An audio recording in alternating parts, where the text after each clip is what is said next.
New York stock exchange, London stock exchange, Tokyo exchange, Hong Kong stock exchange, national stock exchange India. റെഗുലേഷനും കൈകാര്യം ചെയ്യുന്ന സ്റ്റോക്കുകളും എന്തു തന്നെയായാലും ഇവയ്ക്കെല്ലാം പൊതുവായുള്ളൊരു കാര്യമുണ്ട്.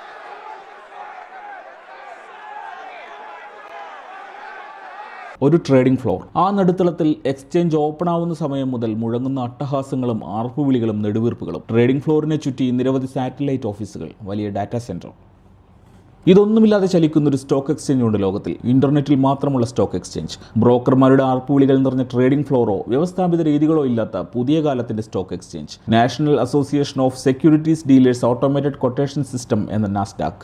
ഗൂഗിളും ഫേസ്ബുക്കും ആപ്പിളും മുതൽ ക്രിപ്റ്റോ എക്സ്ചേഞ്ചുകളുടെ പാരന്റ് കമ്പനികളും ChatGPT ഉണ്ടാക്കിയ ഓപ്പൺ AI പോലുള്ള അതിനൂതന കാലത്തെ കമ്പനികളും മാത്രം ലിസ്റ്റ് ചെയ്തിരിക്കുന്ന സ്റ്റോക്ക് എക്സ്ചേഞ്ച്. നമ്മുടെ ഈ കാലത്തും ഒരൊറ്റ രാത്രി കൊണ്ട് ഒരാളെ കോടീശ്വരനാക്കാനും പാപ്പരാക്കാനും ശേഷിയുള്ള നാസ്ഡാക്ക്. ന്യൂയോർക്ക് സ്റ്റോക്ക് എക്സ്ചേഞ്ച് കഴിഞ്ഞാൽ ലോകത്തിൽ ട്രേഡിംഗിന്റെ വലിപ്പം കൊണ്ട് രണ്ടാമത്തെ വലിയ സെക്യൂരിറ്റീസ് മാർക്കറ്റ്. നാസ്ഡാക്കിന്റെ ചരിത്രമോ വലിപ്പമോ നമ്മുടെ വീഡിയോയുടെ വിഷയമല്ലാത്തതിനാൽ നാസ്ഡാക്ക് എന്ന സൈബർ സ്റ്റോക്ക് എക്സ്ചേഞ്ച് എങ്ങനെ പ്രവർത്തിക്കുന്നുവെന്നും ആരാണ് നിയന്ത്രിക്കുന്നത് എന്നുമാണ് വിശദീകരിക്കുന്നത്. ആദ്യത്തെ സെഗ്മെന്റിൽ നാസ്ഡാക്കിന്റെ പ്രാഥമിക വിവരങ്ങളും, രണ്ടാമതായി നാസ്ഡാക്കിൽ കമ്പനികൾ ലിസ്റ്റ് ചെയ്യുന്നത് എങ്ങനെയെന്നും അതിലെ ബൈ ആൻഡ് സെൽ ഓർഡറുകൾ എങ്ങനെയാണ് കൈകാര്യം ചെയ്യപ്പെടുന്നതെന്നും നോക്കാം. മൂന്നാമതായി ആരാണ് നാസ്ഡാക്കിനെ നിയന്ത്രിക്കുന്നതെന്നും കിം ജോങ് ഉൻ നോർത്ത് കൊറിയയെ സംരക്ഷിക്കുന്നത് പോലെ നാസ്ഡാക്ക് കാത്തുസൂക്ഷിക്കുന്ന ഡാറ്റാ സെന്ററിനെ കുറിച്ചും അറിയാം.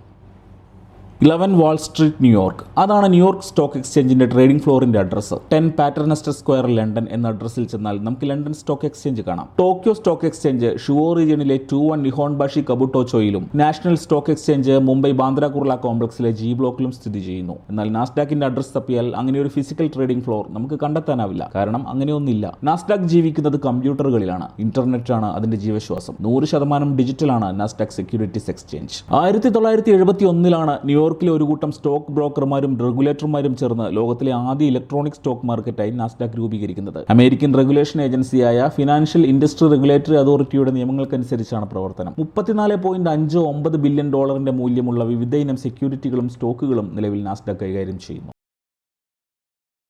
തേർഡ് മാർക്കറ്റ് ട്രേഡിംഗ് എന്ന സാമ്പത്തിക വിനിമയ പദ്ധതിയാണ് നാസ്ഡാക്ക് നടപ്പിലാക്കുന്നത്. ഇതൊരു ഡീലർ മാർക്കറ്റാണ്. ആർക്കും നേരിട്ട് സ്റ്റോക്കും സെക്യൂരിറ്റീസും വാങ്ങാനാകില്ല. ഡീലർമാർ വഴി മാത്രമേ സാധിക്കൂ. ആദ്യം ഒരു സാധാരണ സ്റ്റോക്ക് എക്സ്ചേഞ്ചും നാസ്ഡാക്കും തമ്മിലുള്ള വ്യത്യാസം എന്താണെന്ന് അറിഞ്ഞാൽ തേർഡ് മാർക്കറ്റ് ട്രേഡിംഗ് എന്താണെന്നും ബോധ്യപ്പെടും. ഒരു റെഗുലർ സ്റ്റോക്ക് എക്സ്ചേഞ്ചിലാണ് ഫസ്റ്റ് മാർക്കറ്റും സെക്കൻഡ് മാർക്കറ്റും നിലനിൽക്കുന്നത്. മാനദണ്ഡങ്ങൾ പാലിച്ച് ഒരു കമ്പനിയോ ഇൻസ്റ്റിറ്റ്യൂഷനോ സ്റ്റോക്ക് എക്സ്ചേഞ്ചിൽ ഇനീഷ്യൽ പബ്ലിക് ഓഫറിംഗ് നടത്തുന്നതിനെയാണ് പ്രൈമറി മാർക്കറ്റ് എന്ന് പറയുന്നത്. സാധാരണക്കാർക്ക് അവിടെ പ്രവേശനമില്ല. വലിയ ഇൻവെസ്റ്റ്മെന്റ് ബാങ്കുകൾ അടങ്ങിയ അണ്ടർ റൈറ്റിംഗ് ഗ്രൂപ്പുകളും പ്രൈവറ്റ് ഫണ്ടുകളും സ്റ്റോക്ക് എക്സ്ചേഞ്ചും മാത്രമാണ് അവിടെ പരസ്പരം വിലപേശൽ നടത്തുകയും ഒരു സ്റ്റോക്കിന്റെ പ്രാരംഭ വില എന്തായിരിക്കണമെന്നുമെല്ലാം നിശ്ചയിക്കുന്നത്. IPOയ്ക്ക് ശേഷം ഈ സ്റ്റോക്ക് ഒരു എക്സ്ചേഞ്ച് വഴി ആർക്കും വാങ്ങാവുന്ന രീതിയിൽ ട്രേഡിംഗ് നടത്തുന്നതാണ് സെക്കൻഡറി മാർക്കറ്റ്. ഇൻട്രാഡേ ട്രേഡർമാരും ലോങ് ടൈം ഇൻവെസ്റ്റർമാരും ഓപ്ഷൻ ട്രേഡിംഗും ഷോർട്ടും ഇൻഡെക്സ് ഫണ്ടുകളും എല്ലാം അടങ്ങിയ ഒരു സ്റ്റോക്ക് എക്സ്ചേഞ്ചിന്റെ 90% ഗ്ലോസറിയും പരിപാടികളും നടക്കുന്ന സ്ഥലമാണ് സെക്കൻഡറി മാർക്കറ്റ്. സ്പെഷ്യലിസ്റ്റുകളും നേരിട്ട് സ്റ്റോക്ക് വാങ്ങാനെത്തുന്ന സാധാരണക്കാരും എല്ലാം ഇവിടെയുണ്ട്. ഇനി ഇതൊന്നുമില്ലാത്തൊരിടമാണ് തേർഡ് മാർക്കറ്റ് ട്രേഡിംഗ്. അവിടെയാണ് നാസ്ഡാക്ക് പിടിമുറുക്കിയതും ലോകത്തിലെ ഒന്നാം കിട സാമ്പത്തിക വിനിമയ ഏജൻസിയായി മാറിയതും. നാസ്ഡാക്കിൽ ലിസ്റ്റ് ചെയ്യപ്പെടാൻ ചില മാനദണ്ഡങ്ങൾ കമ്പനി പാലിക്കണം. അമേരിക്കൻ കമ്പനികൾക്ക് മാത്രമല്ല, ലോകത്ത് എവിടെയുമുള്ള കമ്പനികൾക്ക് നാസ്ഡാക്കിൽ ലിസ്റ്റ് ചെയ്യാം. എന്നാൽ അമേരിക്കയിൽ ഓഫീസ് ഉണ്ടാകണം. അമേരിക്കൻ വിദേശ വിനിമയ ചട്ടങ്ങളും ലിസ്റ്റിംഗ് റൂൾ 5600 പ്രകാരമുള്ള യോഗ്യതകളും ഉണ്ടായിരിക്കണം. 125 കോടി രൂപയിൽ കൂടുതൽ പ്രാരംഭ മൂലധനം ഉണ്ടാകണം. ഡയറക്ടർ ബോർഡിൽ ഒരു അമേരിക്കക്കാരനെങ്കിലും ഉണ്ടായിരിക്കണം. യോഗ്യതകളെല്ലാം പാലിച്ച് നാസ്ഡാക്കിൽ ലിസ്റ്റ് ചെയ്തു കഴിഞ്ഞാൽ ഈ കമ്പനിക്ക് നേരിട്ടോ മാർക്കറ്റ് മേക്കർമാർ വഴിയോ പൊതുജനങ്ങൾക്ക് സ്റ്റോക്ക് വിൽക്കാനാകില്ല. ഈ സ്റ്റോക്കുകൾ നാസ്ഡാക്കിൽ രജിസ്റ്റർ ചെയ്തിട്ടുള്ള ഡീലർമാർ അഥവാ ബ്രോക്കർ ഫേമുകൾക്ക് വിൽക്കാനായി നൽകണം. അതായത് നാസ്ഡാക്കോ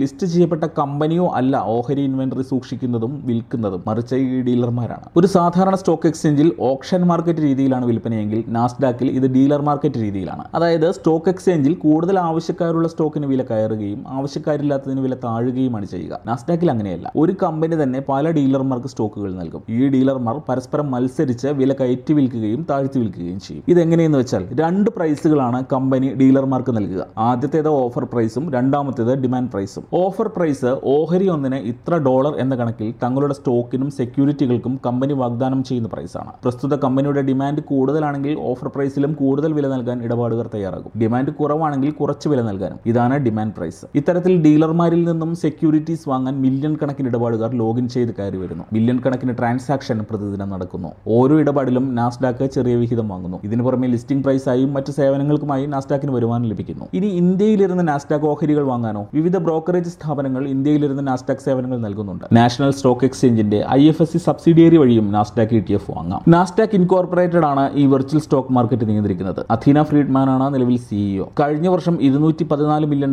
നാസ്ഡാക്കിന്റെ പ്രവർത്തന ലാഭം. 2023 അമേരിക്കയിലെ ആകെ ഓഹരി ഇടപാടുകളുടെ 49% നാസ്ഡാക്ക് വഴിയാണ് നടന്നത്. സുതാര്യതയും ജനാധിപത്യ രീതിയും മൂലം ഗൂഗിളും ആപ്പിളും അടക്കമുള്ള വമ്പന്മാർ നാസ്ഡാക്കിലാണ് ലിസ്റ്റിംഗ് നടത്തിയത്. IT, space, renewable energy, new generation banking, biotechnology മേഖലകളിലെ അൾട്രാടെക് കമ്പനികളാണ് നാസ്ഡാക്കിൽ 95%. ICICI, HDFC, Infosys, Wipro, MakeMyTrip തുടങ്ങി 12 ഇന്ത്യൻ കമ്പനികൾ നാസ്ഡാക്കിൽ ലിസ്റ്റ് ചെയ്തിട്ടുണ്ട്. ന്യൂജേഴ്സിയിലെ കാറ്ററാറ്റിലാണ് നാസ്ഡാക്കിന്റെ പൊന്നാപുരം കോട്ടയായ ഡാറ്റാ സെന്റർ സ്ഥാപിച്ചിരിക്കുന്നത്. 1000-ഓളം സെക്യൂരിറ്റി ജീവനക്കാരും 400-ലേറെ വേട്ട നായ്ക്കളും അത്യാധുനിക സുരക്ഷാ സംവിധാനങ്ങളുമാണ് അവരുടെ പ്രൈമറി ഡാറ്റാ സെന്ററുകളിലും മറ്റ് 26 പോയിന്റ് ഓഫ് പ്രസൻസിലുമായി വിന്യസിച്ചിരിക്കുന്നത്. കാരണം ഹൈസ്പീഡ് ഡാറ്റയാണ് നാസ്ഡാക്കിന്റെ ജീവൻ. സെക്കൻഡിന്റെ 1000-ലൊരംശം ലേറ്റൻസി പോലും കോടികളുടെ നഷ്ടമാണ് ഇടപാടുകാർക്ക് ഉണ്ടാക്കുക.